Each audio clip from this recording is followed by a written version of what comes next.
But the biggest thing was, Excuse me. I am 0 Irish. 0.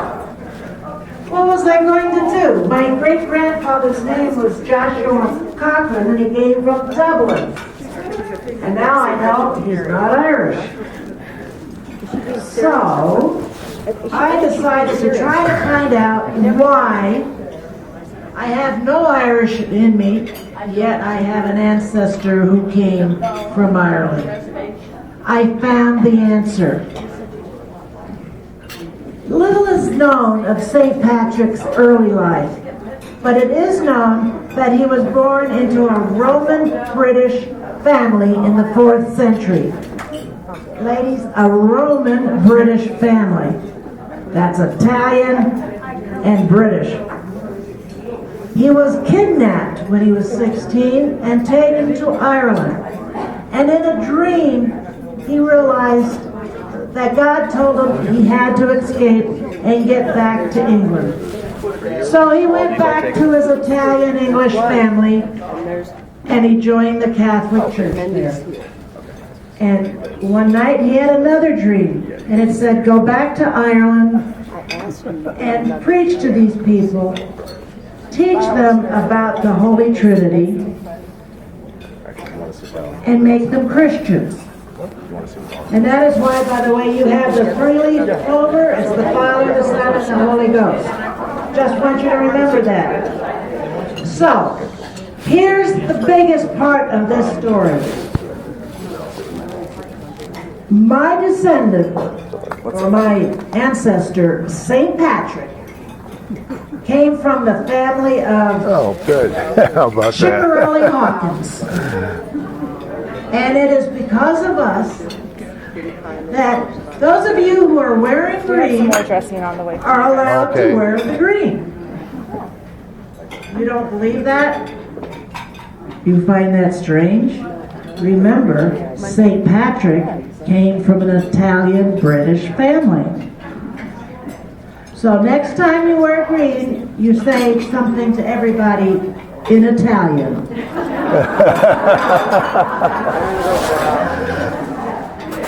Now, I did want to tell you that on April 24th, we will be having a major candidates night. All the Republican Women's Clubs of Washoe County have gotten together on this. And this is a candidates night for all candidates who are Republican. But we will be giving all of the constitutional officers 3 minutes to speak. The dog catcher will get 1 minute to speak, and everybody will be there with their table so that you can ask them questions personally. So put this on your calendar, April 24th at the Peppermill, and come and enjoy. We are still debating whether we should have an open bar. Ladies, how many of you would like an open bar? I got one. Yep. All right, we'll make this into a party. You can talk with a drink in your hand. Next month, we have our meeting will be over in the steakhouse. Not because we're having steak, but that's where they put us. Yeah. So remember, it's across on the other side. Oh, thank you. April 11th is the NVFRW board meeting in Las Vegas. If any of you would like to go, please let me know. We do manage to help some people to get down there, and it's getting, I know, more and more expensive to travel. I think that's it. Read the newsletter because I'm giving you the history of Saul Alinsky, who Obama follows. And if you read his book on Rules for Radicals. right, I forgot his name. Radicals. Rules for Radicals. you will be able to see the comparison of the two very easily. All right, because we need to get started right away, I will now turn it over to the Vice President, and Marion will start with the debate. Thank you very much.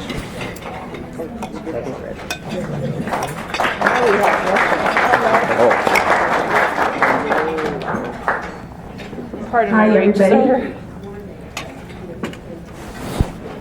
Couple of things. I want to invite our two candidates, Sue Lowden, who is a past senator, and Mark Hutchison, who is a senator right now in Nevada, to come up to our table here. This is where they're going to be seated.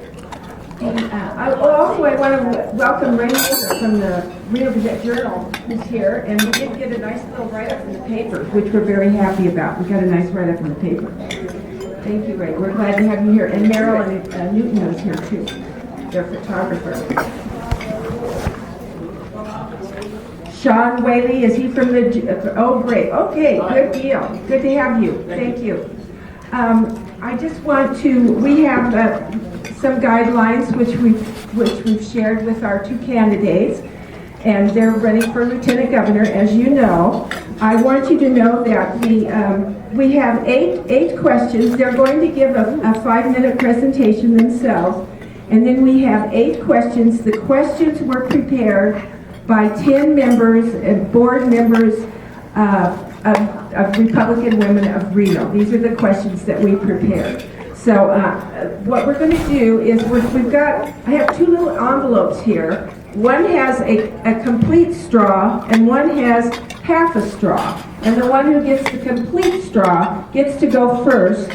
But if you go first, then you go last at the end, the last 2-minute things. Anyway, I've been running that over in my mind, and I think that's how it works. So, okay, real good. I'm going to let them select their envelope and find out what straw they have. Now they can argue over which envelope they want.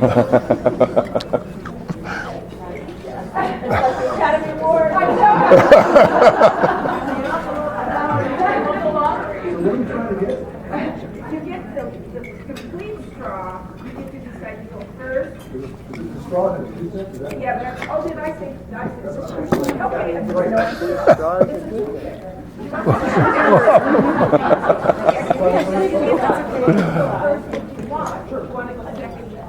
go last, I'll go first? Yeah. Is everybody without napkins? Yeah. Everybody but one. Yeah, we can figure out how to work this out. Okay, very good. So they're each going to give us a nice little 5-minute speech, and you guys didn't come to hear me talk, so I'm going to shut up and let them proceed. And Mark, yeah, Patty's the timekeeper. She's the hammer. 30, yeah. So Mark's gonna go first, right? And then they'll each have 5 minutes, and then we'll do the questions. So go ahead, Mark. Well, good afternoon, ladies and gentlemen. It's a great pleasure for me to be here with you. I always appreciate the opportunity to come speak to those who follow Dwight Eisenhower's counsel. Dwight Eisenhower, who's president, said that if you love your country's heritage, if you love the constitutional freedoms and opportunities that you have in this country, then you should make politics your part-time profession. And you do that. And it's great to be here with those who are engaged in the process and who want to maintain our system of government and our constitutional blessings and opportunities. I'm a 3rd generation Nevadan. My grandfather came to Southern Nevada by way of the Great Depression. He was an old Kentucky farm boy, came out to southern Utah to build roads and bridges in Zion National Park. Went down, found my grandma down in St. George, Utah. As we say in our family, the Lord corrupted her, moved her to Vegas. And then he was worked at test site for his whole life. My dad went to work for a little company you may have heard of called Ahern Rentals. It's an equipment rental company. They actually had a a branch up here. It was a small equipment rental company. He became the vice president, general manager, worked there for 45 years. Until the day, literally, until the day he died. I went to work at Ahern Reynolds when I was 12 and continued to work there until I went to law school. So I know what it's like to put on a pair of boots, carry a lunch pail, and go to work every single day. My dad, last 5 years of his life, had Alzheimer's disease. And he suffered through that terrible disease. Ahern Rentals and the owners of Ahern Rentals did everything they could to ensure that he had some dignity at the end of his life. Gave him a job to make him feel dignified. At the end of his life, he spent 3 years bedridden. They sent him a paycheck every single week for 3 years till the end of his life. When he died, Don Ahern called me and my brother in, as well as my mother, and he said that his father, early on, had taken out life insurance on my dad's life, and that the policy had just arrived. And he showed the amount to us. It was for a lot of money. It was for crazy money. We turned it over, endorsed the check, handed it to my mom, and said, "BJ, that's for you." And she lived on that for the rest of her life. The next 7 years, we buried her in November. That's the Nevada that I grew up in. That's the Nevada that I know. I've got very little patience now in this political environment we find ourselves for those who denigrate business owners and those who are successful and those who give us opportunities to make great opportunities for our own families and our own selves. And so I come to this office having a great respect for, I think, the great heroes of Nevada in our country, the businessmen, the businesswomen who make things happen. I came back from law school, started my own law practice, was very happy. It's grown into one of the largest law firms in the state of Nevada. I started from the ground floor. We've got about 100 employees now. And I've been married to the same wonderful, long-suffering woman for 29 years this month. And we have 6 children, 3 grandchildren, 4 grandchildren, 3 boys, 3 girls, and life was good for us. And we enjoyed our family. We enjoyed my law practice. In 2010, Barack Obama signed a new law you may have heard of called the Affordable Care Act, the Patient Protection Affordable Care Act. I was assigned by 2 different Republican governors to go fight that law, to challenge the constitutionality of that law because our Attorney General wouldn't do it. I did so pro bono, without charging the taxpayers in Nevada a dime because I felt so strongly about the constitutional rights that Nevadans had in jeopardy during the course of the implementation of that law. And so I fought that on behalf of Nevada all the way up to the U.S. Supreme Court and walked away from that experience, I believe, with a couple of ideas in mind. One, the federal government is woefully out of control. Woefully out of control. The checks and balances that our founding fathers put in place, I wonder if they're working. And at the horizontal division of powers with the executive branch, the judicial branch, the legislative branch, I wonder if it's working anymore. So I came back from that experience, wanting to be involved in state government, because to me, the last line of defense for freedom and for liberties in this country is in states. That's what we're going to fight. That's what we're going to push back. That's what I've done as a state senator. That's what I want to do as a lieutenant governor. We have these federal lands that are being controlled by the federal government. We have environmental issues, water issues, sage grouse, endangered species, all of them coming out from an out-of-control, crazy federal government. And as a lieutenant governor, my commitment to you is that I will protect your constitutional rights. I will push back against this crazy, out-of-control federal government and assert Nevada's sovereignty. Thank you.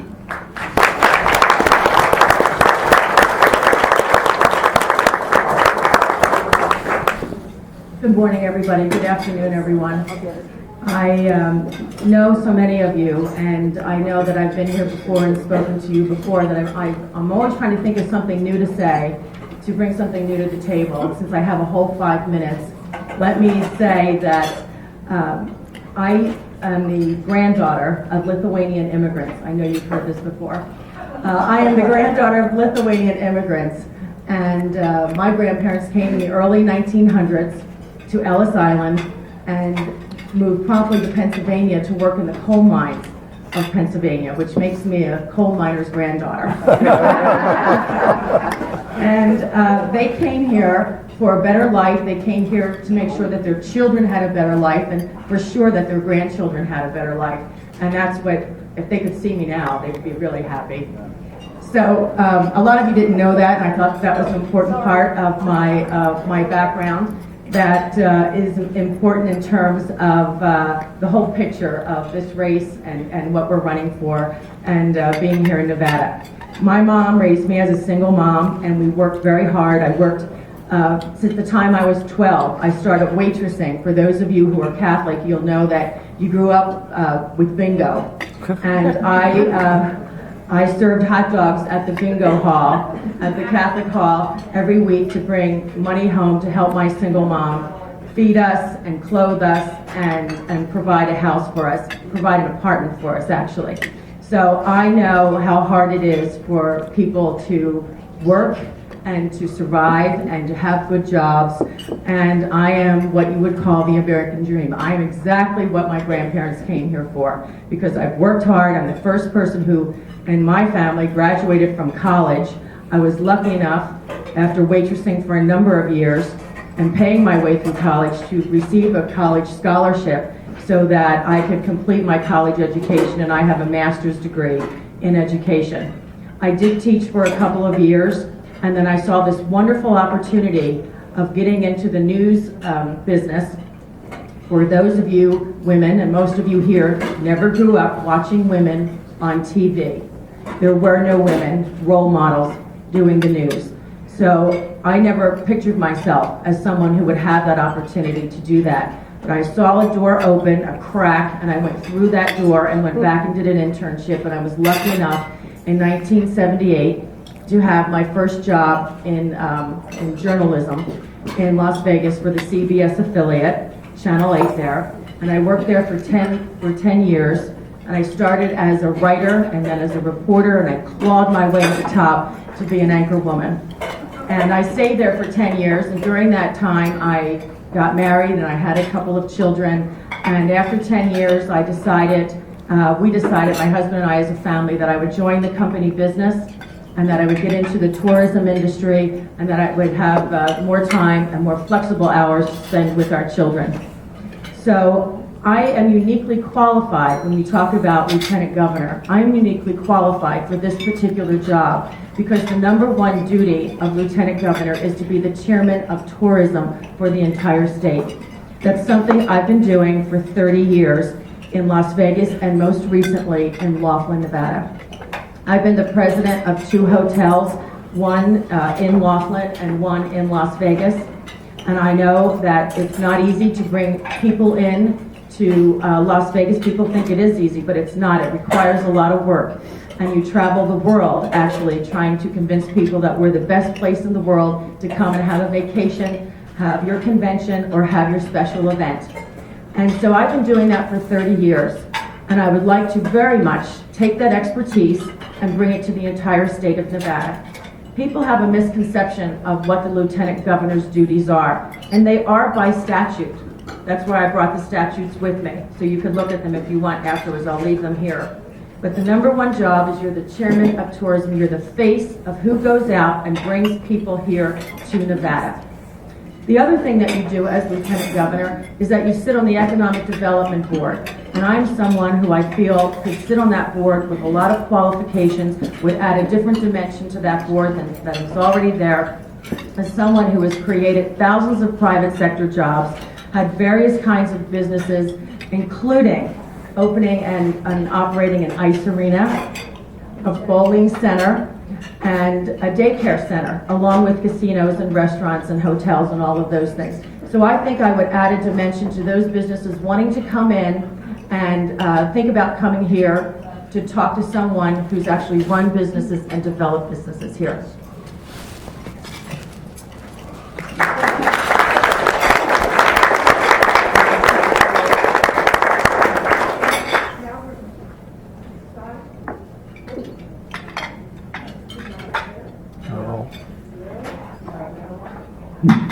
Hello? Here we go. Okay, sorry about that. In no particular order, we have our questions that we prepared, and I'm going to let Sue go first. They're going to take 1 minute to answer. They have 60 seconds to answer the question. Sue will go first, and then Mark will give us his response.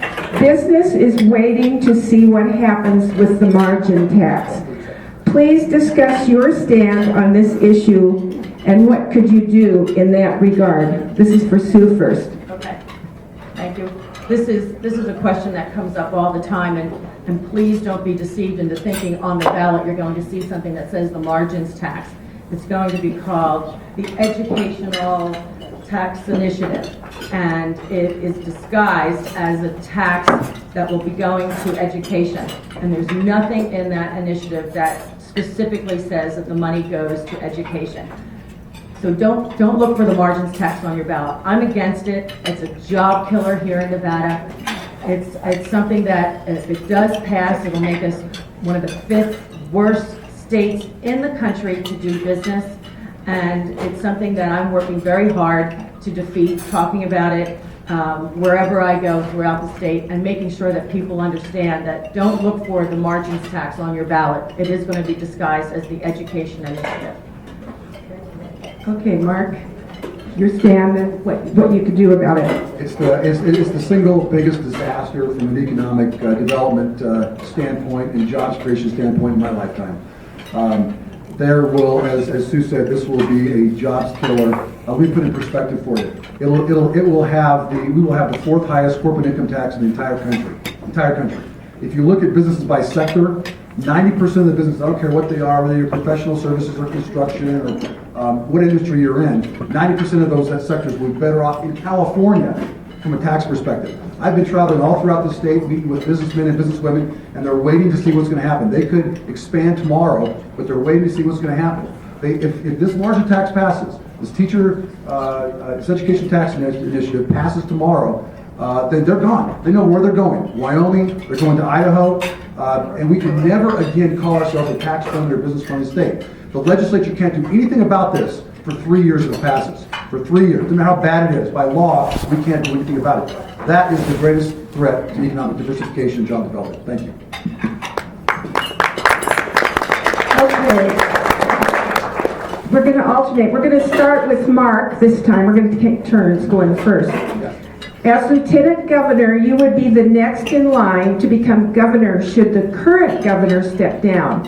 How would you prepare yourself as Lieutenant Governor to step into those shoes and that responsibility?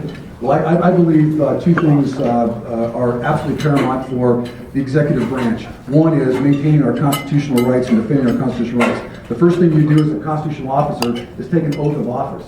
That, to me, is the #1 responsibility of a lieutenant governor or a governor. Protect your constitutional rights. Nobody else is going to do it if our executive branch doesn't do that. The second thing we ought to be focused on, like a laser, is economic development and job creation.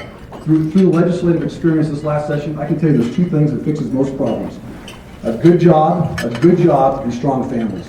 Everything we ought to do in the executive branch ought to be promoting good jobs, economic opportunities, and then strong families. That's what I would do, and that's what I'm qualified to do. I've been doing that from a constitutional standpoint from the time I've been a constitutional lawyer, and I've been promoting and developing strong family and economic values as a state senator, and I continue to do that as a governor. Thank you.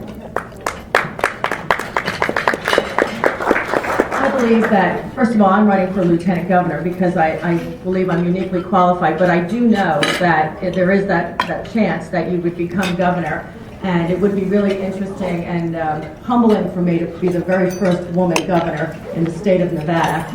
So how would I prepare for that? I believe that being the president of 2 hotels, having to deal with thousands of employees and having to put budgets together, both at the state level when I was a state senator. You know, here in Nevada, we have to have a budget that is what do I want to say? Balance. Thank you. Balance. And we've done that here. It's not like the federal government, but we've done that before. I also think that if Governor Sandoval is thinking about leaving to go on to another position, that he will take who was ever lieutenant governor and mentor that person and make sure that they're fully prepared, just like Governor Bryan did to Bob Miller when he became governor, for those of you who've been around for a while.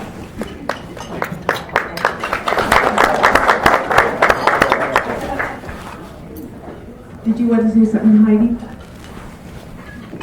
Because of the time involved, could you hold your applause until the very end? Then you can yell, holler, jump up and down. But until the end. Thank you. Okay, this is another question, and Sue gets to answer this one first. The lieutenant governor is a low-paying position.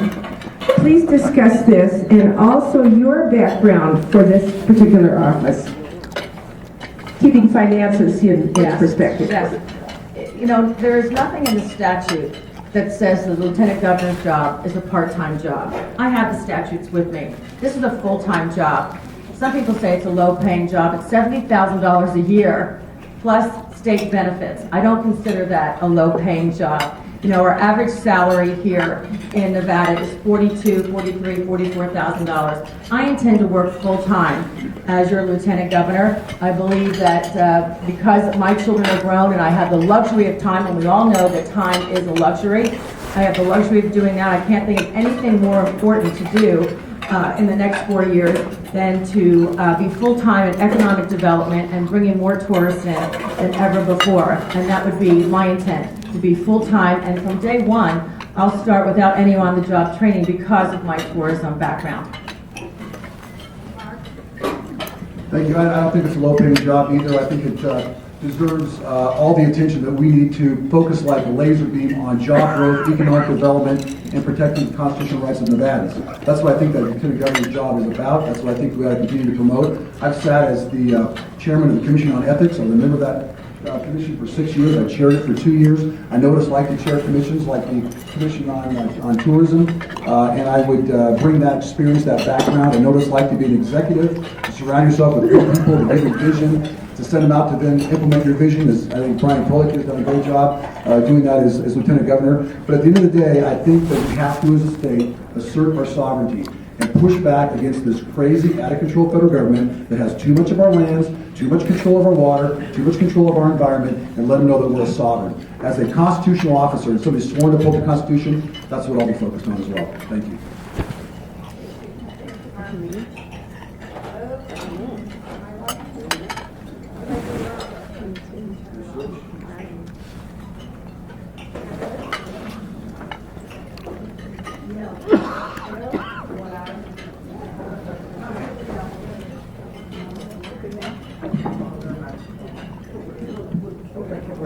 Okay, Mark gets his question first. What is your position on the Common Core state standards, and that has to do with education? Here's my position on education. I'm a 10th Amendment guy. I think education is from the bottom up. It's what the states do best. It's what the states have to do. To me, education is to the states what national defense is to the federal government. It's the one thing you better get right. And the federal government does not have a business being involved in our lives in terms of educating our students. That needs to be between the student, between the teacher, and between the parent, and among those individuals. Now, are there challenges that we have in education in the state of Nevada? Of course there are. We're going to attack those challenges and solve those challenges, not by edicts from the federal government, but we're going to attack those challenges by real solutions coming from Nevada, particularly reform, things like parent trigger laws, charter schools, the governor's tax credit that I supported, all those things I support in the legislature, real meaningful reforms from the state level, not some edict from the federal government. To the extent that Common Core has that kind of an approach, I'm against that. To the extent that, I'll leave it there then, if time's up. Patty Caffrett is very strict. So the question was about Common Core, and I will say though, before I answer the Common Core, that I had the privilege really of starting to write the original law for the charter schools way back when, and it's something that I have been very proud of through the years, that to see the charter schools flourish so much. If I were with the governor right now, or if I see him, which I will bump into him, I'm sure, on the campaign trail, I would ask him to slow down the Common Core implementation of what's going on in our schools. I think it's the dumbing down of our children right now. I would ask him to hold public hearings at the next legislature. You know, this was implemented without any public hearings, so I would ask those who are for and those who are against to come forward and have public hearings so we all know what Common Core is about. The last legislative session, AB 288 was passed to allow the State Board of Education to start testing for Common Core, so it's already in our system. And I would say let's hold it up.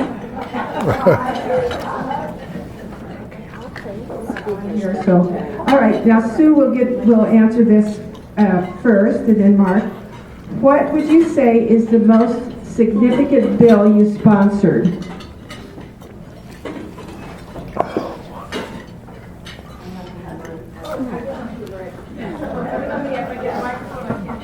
So I think the question is, don't start yet, Patty. Is the most significant bill we sponsored during the state legislature? Okay. So I have a number of bills like the Veterans Cemetery and the Veterans Home and the Veterans License Plates that I sponsored when I was in the state Senate, but I think the most significant bill would be taking workers' comp and privatizing it. We had a broken SIS system. For those of you who've been around for a while and have been in business, you'll remember we only had one workers' compensation system back in the 90s called SIS. It was a broken, bankrupt state system, and we were able to privatize it. And it was something that absolutely moved the state forward as far as businesses. It's one of the most important things that businesses look at when they come to Nevada. They look at taxes, of course, and they look at education, but they also look at workers' compensation. And what we did, we took a broken system and we privatized it. When people say you can't get rid of government, it's always exploding, it's always getting bigger, that's a very good example of us taking it out of government and giving it to the private sector.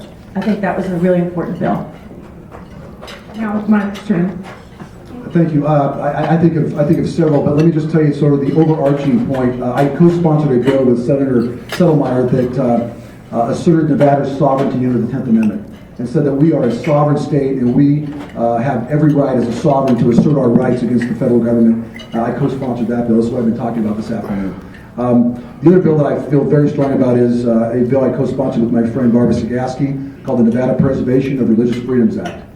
This was a bill that supported and strengthened our rights to practice our religion, our rights to exercise our God-given rights to worship God the way that we see fit. And it passed the Senate. It was defeated in the Assembly, but I believe that is going to be one of the next battles in the next decade, is whether or not you and I are going to continue to enjoy our First Amendment rights under our freedom of religion. It was a very important bill that I sponsored. I'm very proud of. Thank you. Okay, now I have a microphone.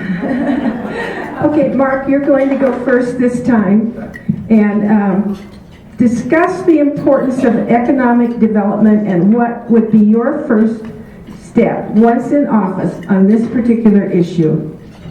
Very quickly, because I only have a minute. It's a game changer that we are now a test site for unmanned aerial vehicles. One of six sites. I supported that in the legislature. I'll be a leader on that as Lieutenant Governor. This is an industry, the aerospace industry, that is going to inject between $6 and $8 billion into our economy in the next 10 years, 10 to about 15,000 new jobs. That is a game changer that I'll continue to be a leader on, that we can get immediate benefits on. Second point, if you want to know what a major game changer is beyond that, let's get the transfer of our lands from the federal government to the states.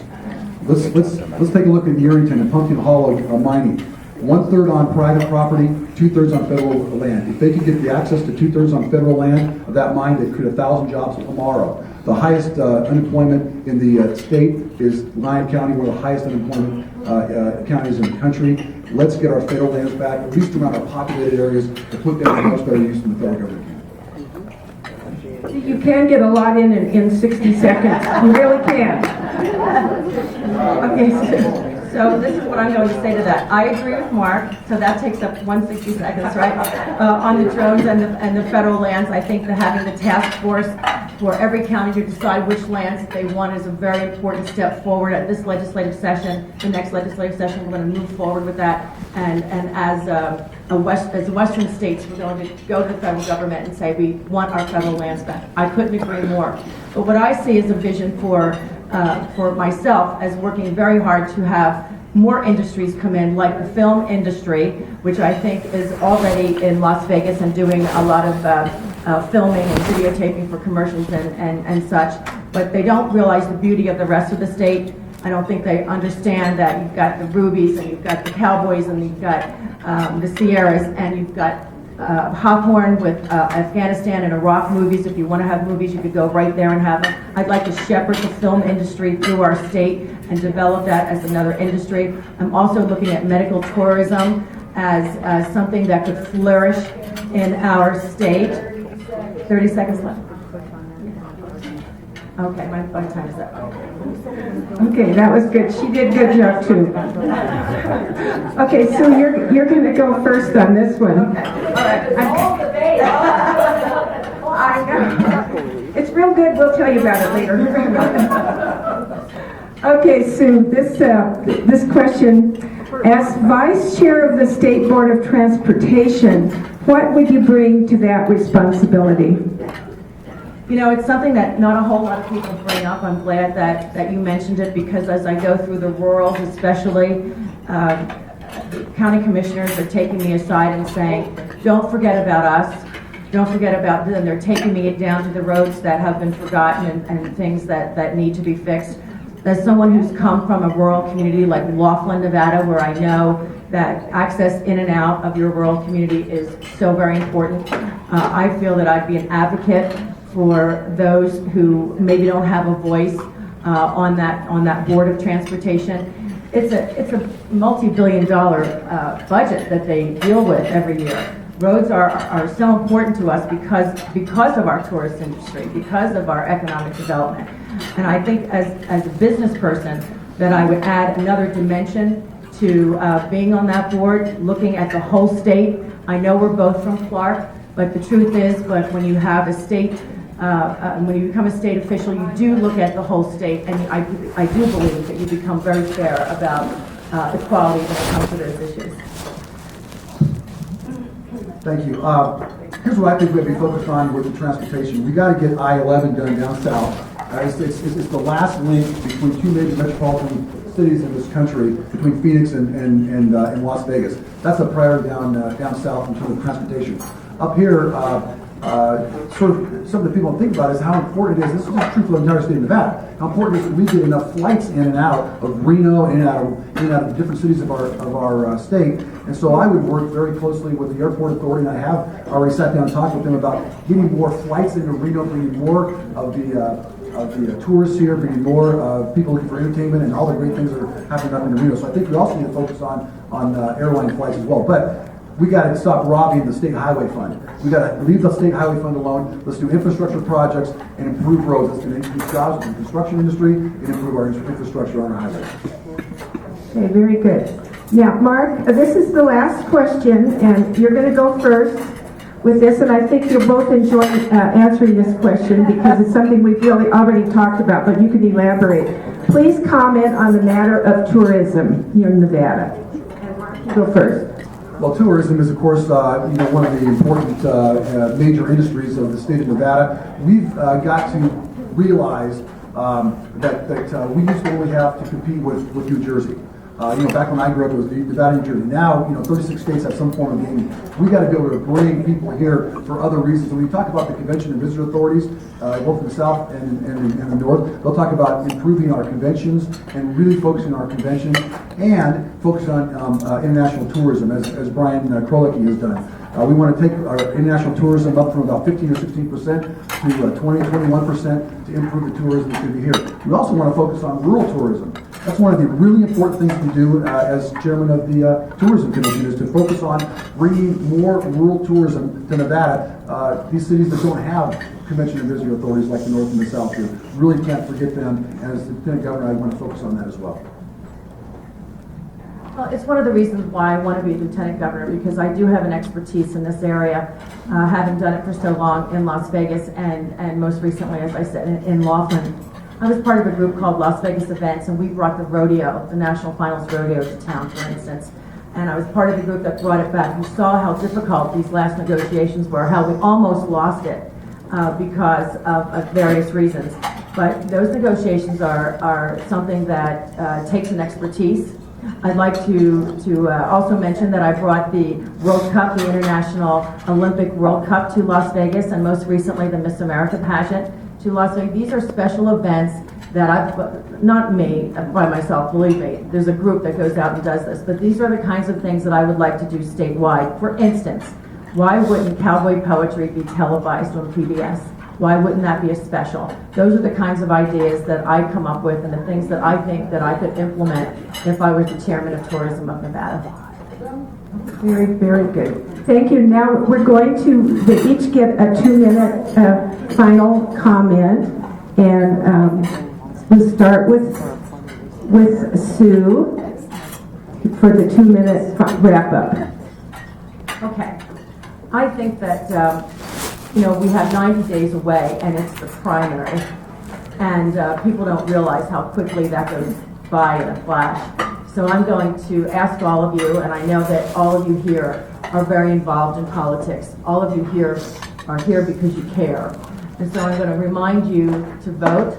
Early voting starts mid-May. The election is actually June the 10th. And I would ask all of you and encourage all of you to bring your friends out and vote. I'm asking you to consider me because I am going to be full-time. I am someone who comes with a wealth of experience with this job. I'm someone who has the time to do it. I intend to roll up my sleeves and be one of the best lieutenant governors you have ever seen. I'm looking forward to moving back up here to the northern part of the state, to being part of the Senate. As I was in the 90s, I think that I could be president of the Senate and conduct the business of the Senate, having been a former state senator. And I'm looking forward to that. When I moved up here, I moved my children up here, and we lived in Carson City, and I transferred them to St. Teresa's, and they got involved in Carson City Little League, and we had a wonderful experience. And frankly, my husband and I are looking forward to doing that again. And I promise you that you will have someone who's going to devote the time and the energy to bring tourists from all over the world to look at businesses that are thinking of coming here, to talk to them about what it's like to really live here, to encourage them to come here, and to be part of moving the state forward, of going forward and seeing that Nevada has its best days ahead of it. I really do believe that. And I think that I've run out of time, but I assure you that that I will put all of my time and effort into being one of the best lieutenant governors we could have. Thank you. And now, Mark. Well, thank you very much for the opportunity to be here again with you, part-time politicians, and those who spend so much time doing so much good things. It's good to be here with Sue as well. I've enjoyed this opportunity. Look, in my heart, in my core, I'm a father and I'm a Boy Scout. That's what I am. I've got 6 children, 3 boys and 3 girls. They've all been publicly educated in Nevada. I was publicly educated in Nevada. Nevada's my home. I've asked my Boy Scouts on campouts. I've been a Scoutmaster 3 times. I've asked my Boy Scouts on campus. I said, why is it you have all the opportunities that you have in America? Why is it you have all the opportunities? And a young man your age, maybe south of the border, in a different country, doesn't have those same opportunities. Why is that? Is it just because we want these opportunities more and think that we're morally or intellectually superior? Of course not. It is because we have the natural resources that other countries don't have. Many countries have wonderful resources. We share a common border with our friends south of the border. Yet there will be those young boys who will try to risk their lives coming to America to have the same opportunities you have. Why is that? Or go to Israel and Egypt. Go to the Middle East. They share a common border. Why do those young men have all the opportunities, the greatest, most highest standard of living in Israel, and you share a common border in Egypt, where that same young man's going to try to live on $2 a day? You know why that is? It's our system of government. That's what makes the difference. And our system of government is under attack. There are time and seasons for different leaders in this country and in this state. Currently, our system of government is under attack. The federal government is trying to take over the states. And we have to decide, are we going to be wards of the federal government, or are we going to be states? Are we going to push back, or are we going to take care of our own people? Are we going to tell the federal government we can manage our lands better, we can manage our people better, we can take care of our health care better, we can take care of our natural resources better? I believe we need a lieutenant governor at the highest branches of executive government who understands how to push back against the federal government. I did that when I represented you in defending your constitutional rights against Obamacare, and I'll do it for you as lieutenant governor. God bless you all. Thank you. Now we can applaud.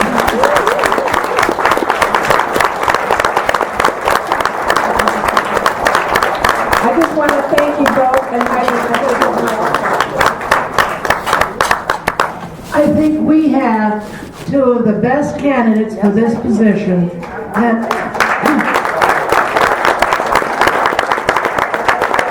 Look, let's split this up. 1 man, 1 woman, they can get the job done together, okay? Thank you very much for coming. Enjoy your meal, and I'll be back in 5 minutes. 5 minutes to eat.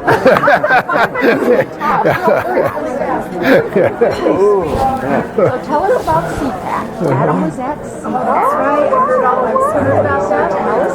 I mean, you got 5 minutes to tell us about it. It was fantastic. It was great to see at the national level how the Republican Party is moving and how they're shifting. We got here great speakers like Sarah Palin, Newt Gingrich was fantastic. Ben Carson gave a great speech. Ted Cruz, Paul Ryan. They had people from all over the Republican Party giving speeches, and it's just fantastic. Also, the best thing was just to get to meet other people from other states and see how the Republican Party is going in their states. And I can tell you, after meeting with these people, I'm just so optimistic, not only about Nevada, but about every other state in the union too. There's great conservatives everywhere. So it was an awesome time. Oh, fantastic. Oh, thank you. You can have 2. You Yeah, but it was just awesome. It was a great experience, and I'm very happy and fortunate about it. Unfortunately, I missed the convention. But this trip was planned in September of last year, so I had to go. Yeah, I heard it was a cluster.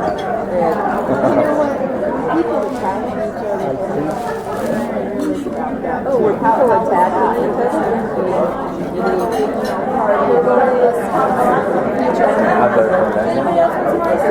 I'll have some right here. Yeah. And then she's talking about the convention. Is there a lot of tension in CPAC between the different factions? No, but definitely the Tea Party is very, very strong among yeah, it is CPAC. But no, like Mitch McConnell gave a good speech. Chris Christie gave a great speech.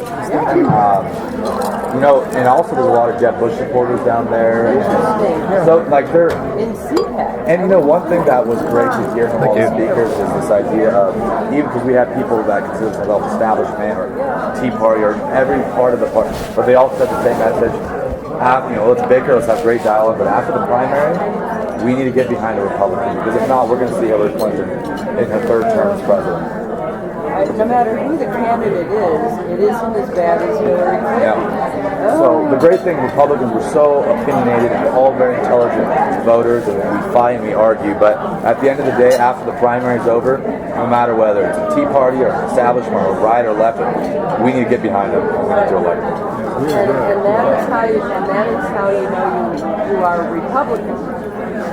You can be the libertarian wing of the Republican Party, as opposed to libertarians looking to change the Republican Party.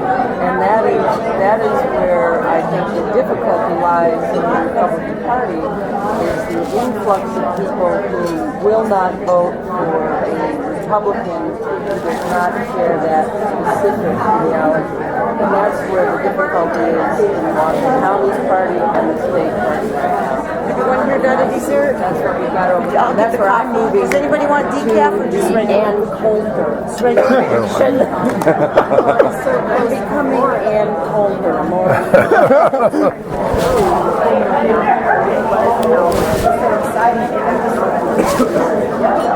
Did you want some? No, thank you. I guess that's now your cup. If you look in the Florida race, really jolly. Would you like some? Only one. No, I'm all right. Thank you. But the Libertarians pulled 4.8% of the vote. The Democrats, not Florida, lost. Well, and same thing in Virginia. The governor of Virginia lost because the Clintons got behind the Libertarian candidate. He got 6% of the vote, and they only lost by 3%. And so they think that they're doing a great job. Yeah. They don't understand. We almost lost that seat. Right. And just so that they could make a statement. Well, and I understand they have the right to do that, but if you want to call yourself a Republican, you need to, as long as you believe in smaller government, who cares about some small issues here, some small issues there?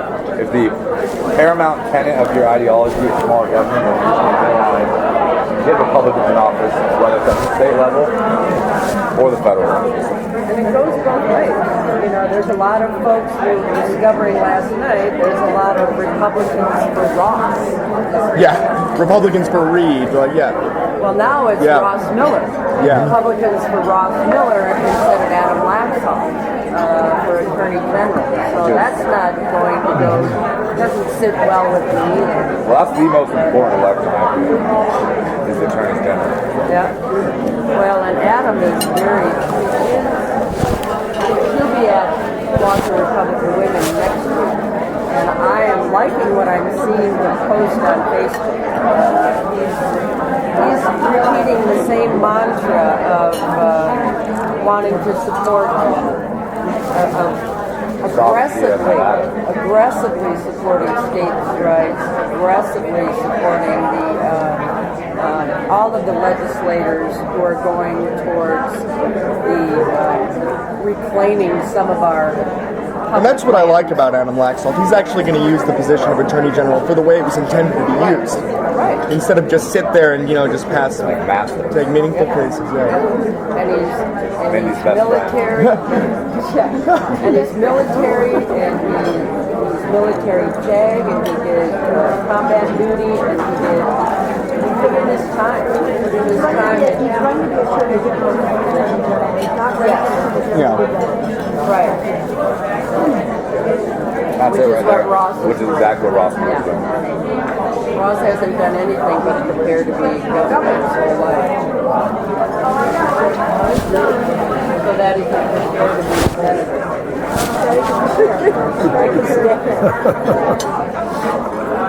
So, We could stop the Ross train right here. that's what we're hoping to do. We will succeed.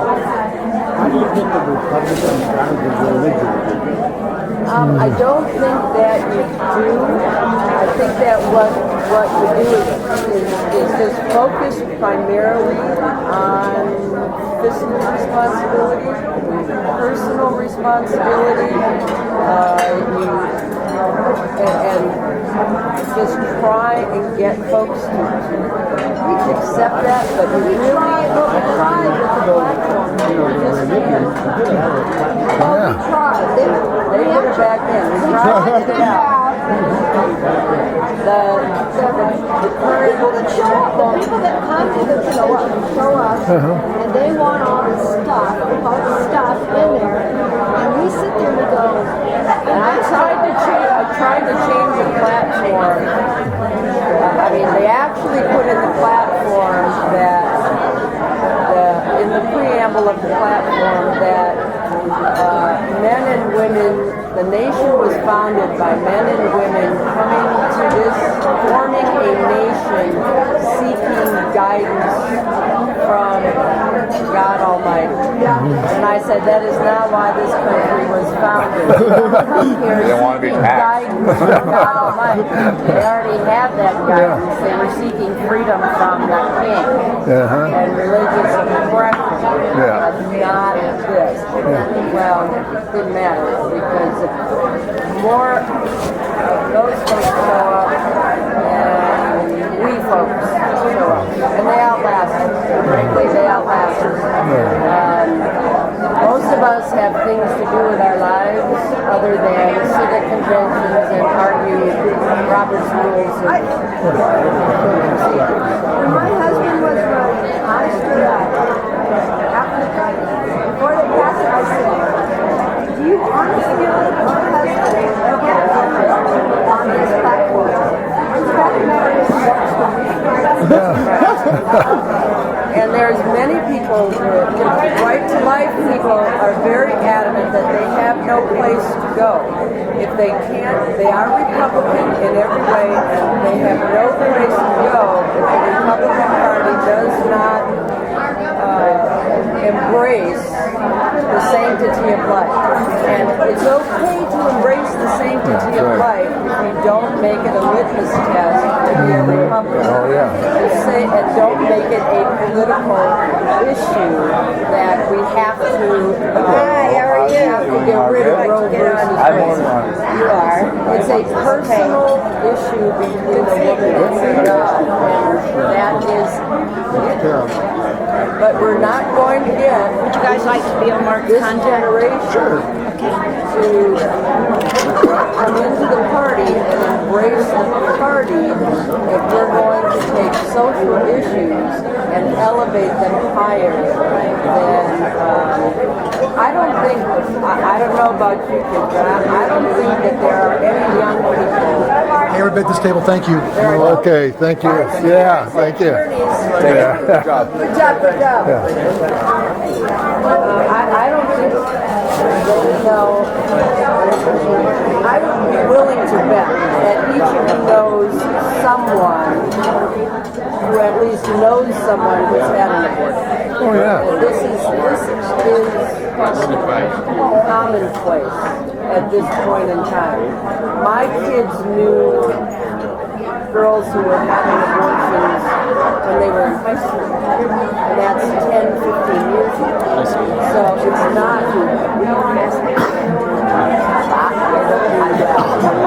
I'll be back.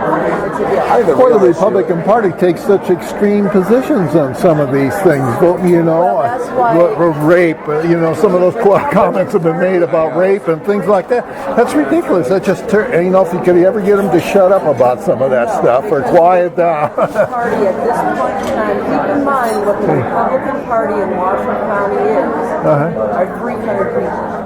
Who comprise what's called the Central Committee. Okay. There's 300 people Just 300. currently on this new committee. Yeah. And those people are the ones who are the most active, the activists. And the activists tend to be the most conservative. So the most conservative people are the ones who are aware of what the party is doing. They are on this committee called the Washington County Republican Central Committee, or the party, and they dictate what the platform is, and they dictate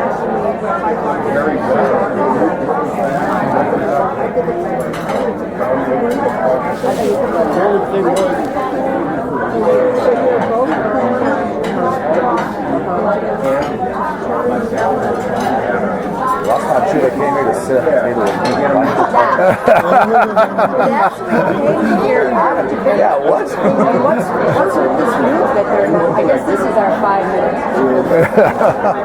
I'm all right with that. Candidates, that sounds good. I'm looking for your phone. Yeah, You're going to be seeing the board next week.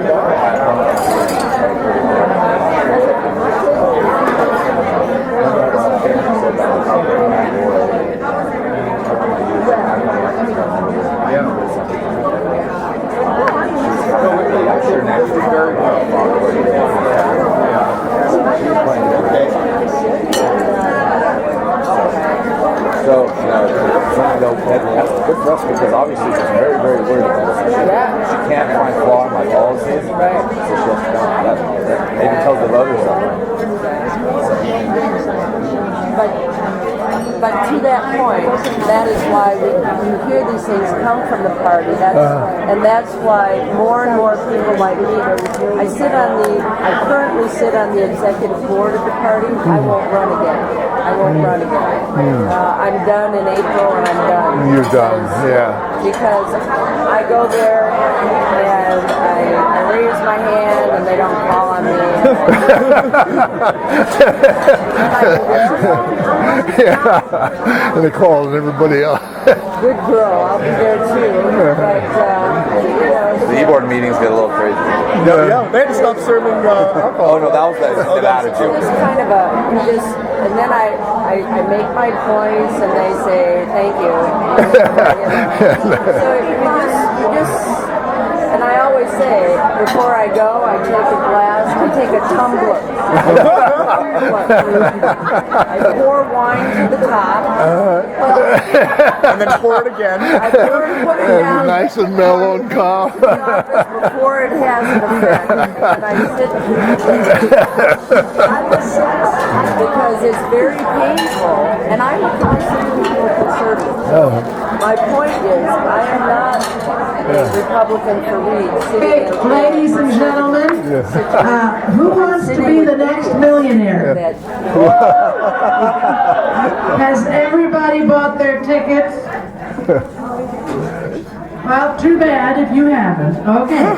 But yeah, Well, how much is the amount? let me see it. $116. Well, it's a down payment to be a millionaire, right? The number is 616. I bet you all have that one. 935. Yeah, there she is.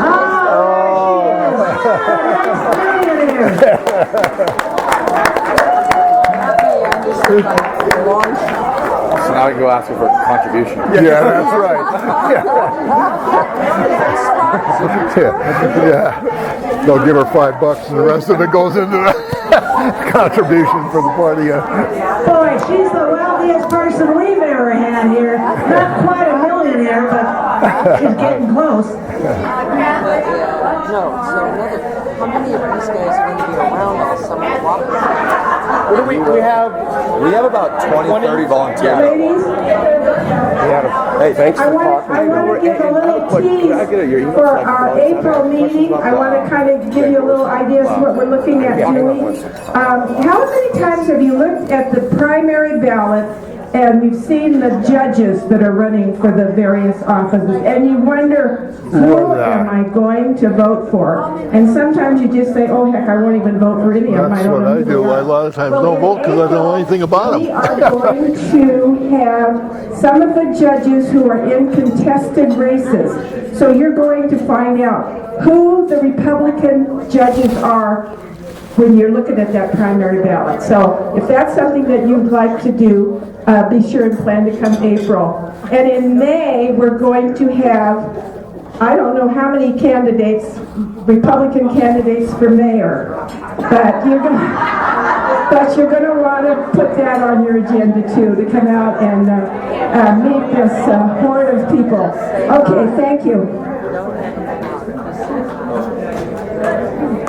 Now, the judges are going to be very interesting because we don't know who they really are either. So prepare for that. And we just ask that if any of you are going to run for mayor, please do it now so we can get you on the list.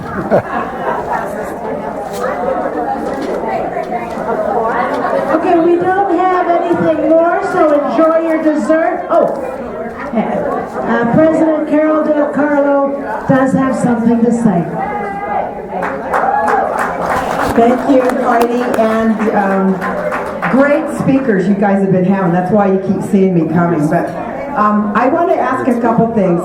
We put out our first newsletter. It got emailed out on March 1st, and I didn't do it. Phyllis Westrup did, but we put everybody on constant contact. So is there anybody in this room that didn't get a newsletter? Just put your hand up, because I'm trying so hard to improve communications in the Federation. Ray, I'll put you on the list. That's my old boyfriend from high school. We still like each other a lot, too. So if you did not get, are you a member of this club? Okay. Can you come see me after? If you did not get a newsletter, come see me, because we want to make sure we have your email right. We have 1,436 members from last year. So Phyllis and Virginia Durgan input everybody. We got over 200 rejects because the emails were wrong. So we've been sorting through that. So you got your newsletter, good, most of you. Now, did you read it? Well, okay, you don't have to raise your hand on that one. Okay, and I don't take credit for it, just a little content, but our newsletter editor is Susan Schnetz. She's from Incline Village, and she did our newsletter for 12 years and did a beautiful job. She's so, professional. She's offered to do a workshop, one in the north and one in the south, and we're going to schedule those dates. So anybody, you don't have to be your club newsletter editor, but if you're interested in making flyers, doing better graphics, publications, etc. Susan is going to provide everybody with the disc. She's working on it now, and you'll be able to take it home with you and then, flip it in the computer and do some great things. So she's taking all the newsletters in the States and reviewing them and making suggestions and helping. I just want to see us take everything up a notch, so that's really good. Now, Heidi did mention we're having our first springboard meeting. It's April 11th. The executive board and I purposely bumped it up against the Nevada Republican Convention because our whole purpose here is political, politics, yes, delegates to the convention. How many are going as a delegate in this room to the convention? No, not so many. Okay, Lindy, I know you're going. Good, Diane's going. And so we have our meeting on Friday, but the greatest thing on Friday is that we have this fabulous speaker coming, and his name is Dr. Timothy Daughtry. He wrote the book. Oh, I just had a blank. No, he wrote the book, Waking the Sleeping Giant, How Mainstream Americans Can Talk to Liberal Democrats, or something like that. He's the co-author of it. And he's not only flying out from Yancey, North Carolina, he's going to stay 4 days in Las Vegas. He's going to come be our speaker at lunch. We've opened the luncheon to everybody that's coming to the convention, and I want everybody in this room to know that the Nevada Republican Party and the Nevada Federation of Republican Women are working hand in hand. It's a beautiful relationship, and they've taken our 2-hour block for lunch and also put it in their schedule and are encouraging all their members to come to our luncheon. You can go on the website and do that, or you can go Eventbrite. And then after, we'll have our meeting. He's going to come in, Dr. Daughtry is going to do a 1-hour seminar with us. And then that night, for those that are regents, he's going to also be at our regents reception. So we're very fortunate to have a speaker at that level who spoke at our national convention in Louisville come and speak to our Nevada women and men. So I'm really, really proud about that. And one of the things the state party did, if you decide to drive down to Vegas, it's gas right now is about $180 round trip. So if you get 4 women in the car, that's not too bad. I know, really, it's a lot of fun to do it because there's a lot of potty stops between here and Vegas. I know all of them. And our hotel rate on Thursday night at the South Point is $50. Divide that by 4, that's pretty cheap.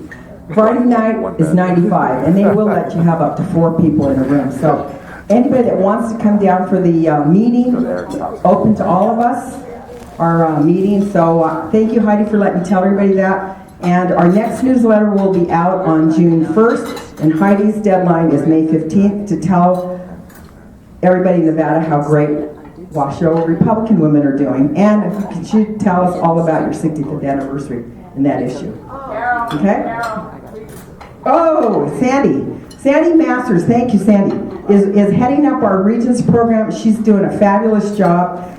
The Regents part of the Federation, just for those that don't know it, we keep our dues really, really low. $15 of your club dues goes to the state. We keep $5. That's all we keep is $5. And then $10 goes to national. And nobody's risen, what's the word, right? Nobody has raised the dues in years and years and years. So what the Regents ends up doing at $100 a year, and it's calendar year, is we are like the fundraising part of the Federation. So those of you that can't afford the $100, it's very appreciative. This is what is paying to bring our speaker out, and it paid for our leadership training in January. It's going to help us defray the expenses for Susan to travel to Las Vegas. And who just got a new regent? I got to run. Oh, thank you, Elaine. Yeah. So see Sandy take care. Masters. Take care. She's got like 60 already, right? We had 102 last year, 127 the year before. I want to tell you, Sandy